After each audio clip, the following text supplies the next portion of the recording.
Assalamualaikum warahmatullahi wabarakatuh. Sahabat-sahabati yang insya Allah dirahmati oleh Allah Subhanahu wa Ta'ala,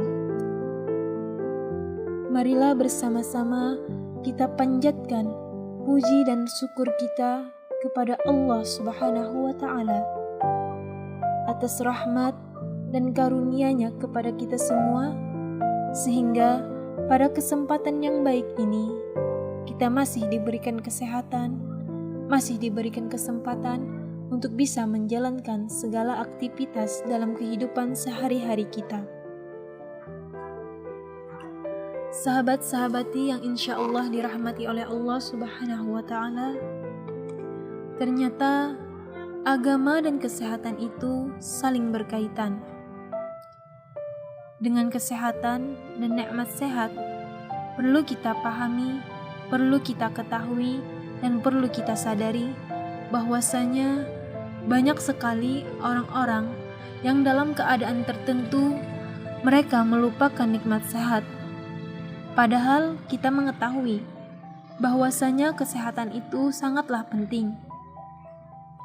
Karena tanpa nikmat sehat kita tidak bisa beribadah, tanpa nikmat sehat kita tidak bisa bekerja, dan banyak hal lain yang tidak bisa kita lakukan jika kita tidak memiliki nikmat sehat.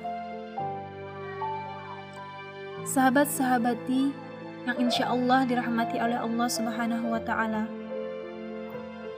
bahwasanya bagi orang yang memandang bahwa kesehatan itu penting, ini bisa kita lihat dari kehidupan agamanya.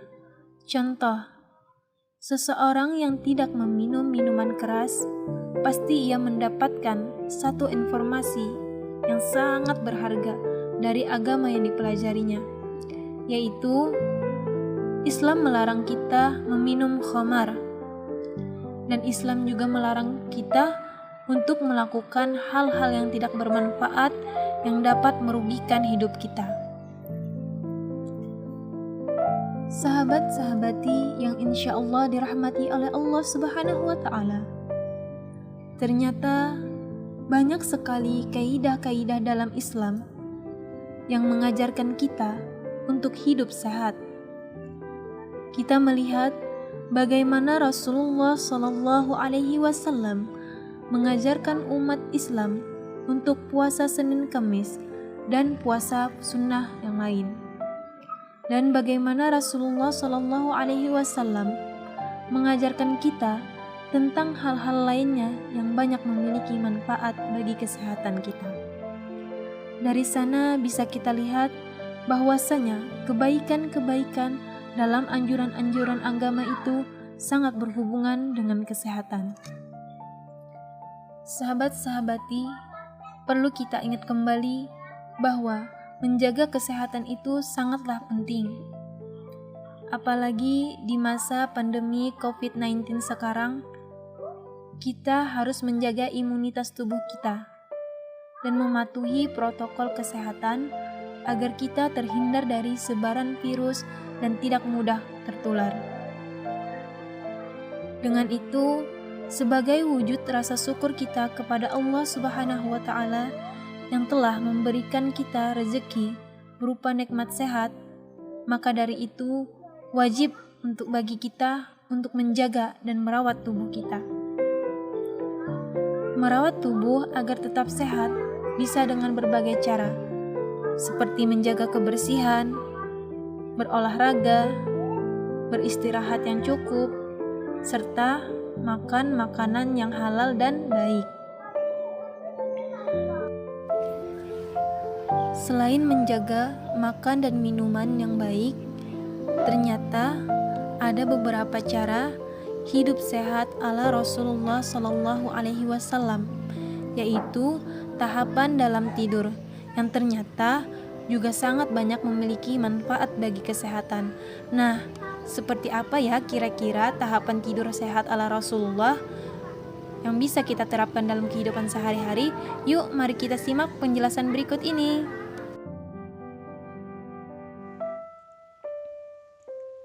Sebaik-baiknya tempat tidur adalah sarana istirahat yang nyaman. Ternyata pola tidur Nabi Muhammad SAW adalah cara tidur yang paling sehat dan telah diakui oleh berbagai pakar kesehatan. Yang pertama, berwudu sebelum tidur. Kebiasaan baik sebelum tidur menurut Islam yang pertama adalah berwudu. Rasulullah SAW bersabda, "Apabila kamu hendak tidur, maka berwudulah dengan sempurna, seperti kamu berwudu untuk melaksanakan sholat. Kemudian berbaringlah di atas sisi tubuhmu yang kanan." Hadis riwayat Bukhari. Berwudu sebelum tidur dapat membersihkan kulit dari kuman dan kotoran, membuat otot-otot tubuh menjadi rileks, sehingga tidur akan menjadi lebih lelap. Yang kedua, posisi tidur miring ke kanan.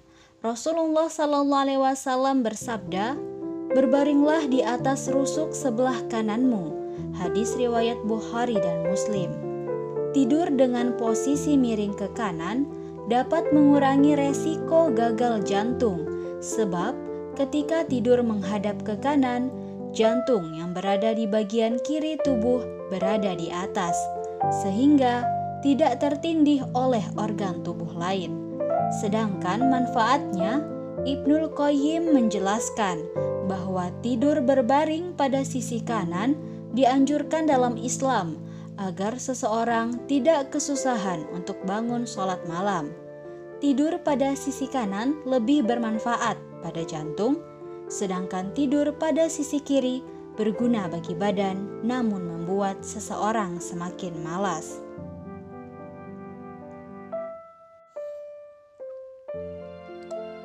Yang ketiga, meletakkan tangan kanan di bawah pipi kanan. Dari Abu Hudzaifah ibn al-Yaman radhiyallahu anhu, beliau berkata, apabila Rasulullah SAW hendak tidur pada waktu malam hari, beliau meletakkan tangan di bawah pipi beliau. Hadis riwayat Bukhari. Manfaat yang baik bagi kesehatan yaitu memperbaiki postur tubuh karena posisi kepala, leher, dan punggung berada pada satu garis lurus. Cara ini juga dapat mencegah sakit leher akibat posisi tidur yang salah. Yang keempat, tidak tidur sebelum Isya dan bangun pada malam hari. Hadis dari Abu Hurairah radhiyallahu anhu, beliau berkata bahwasanya Rasulullah tidak menyukai tidur sebelum Isya dan berbincang-bincang sesudahnya. Hadis riwayat Bukhari. Jika dikaji dari segi kesehatan, malam adalah ekspresi hati dalam menetralkan racun, sehingga perlu keadaan yang tenang.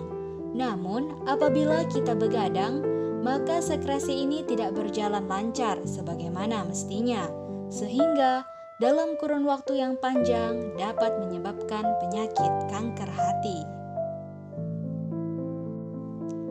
Yang kelima, tidak menyukai tidur tengkurap.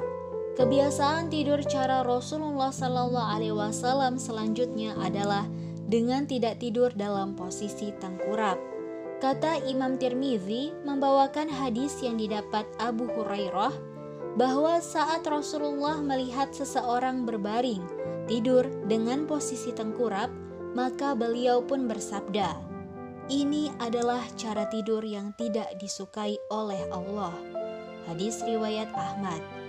Ulama sekaligus pakar kedokteran Ibnu Qayyim al-Jauziyah berkata, tidur dengan posisi miring ke sebelah kiri juga kurang baik bagi kesehatan, sebab tidur dengan posisi miring ke sebelah kiri dapat membahayakan jantung.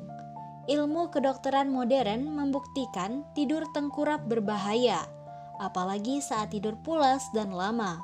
Tengkurap otomatis membuat otot dada atau otot pernapasan tidak dapat mengembangkan dada secara baik dan maksimal, sehingga aliran oksigen menjadi lebih sedikit dan berakibat sesak nafas.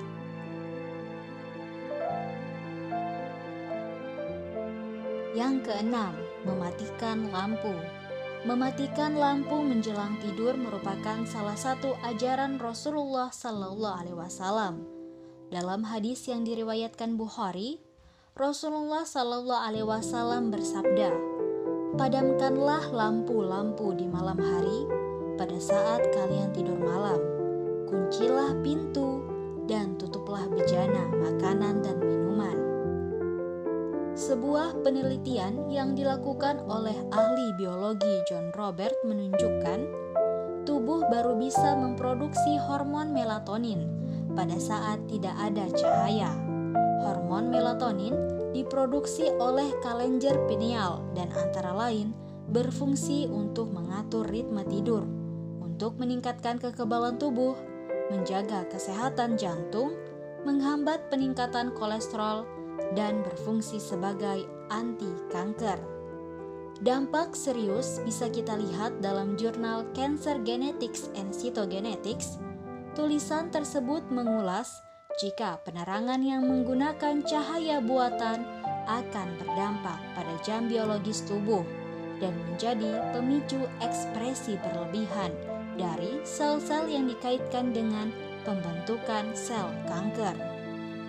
Begitu juga dengan penelitian dari Society for Neuroscience di San Diego tahun 2010. Temuan menjelaskan tentang korelasi antara cahaya lampu dan tingkat depresi. Pekerja sip malam dan orang lain yang selalu terkena cahaya di malam hari akan meningkatkan resiko gangguan mood atau depresi.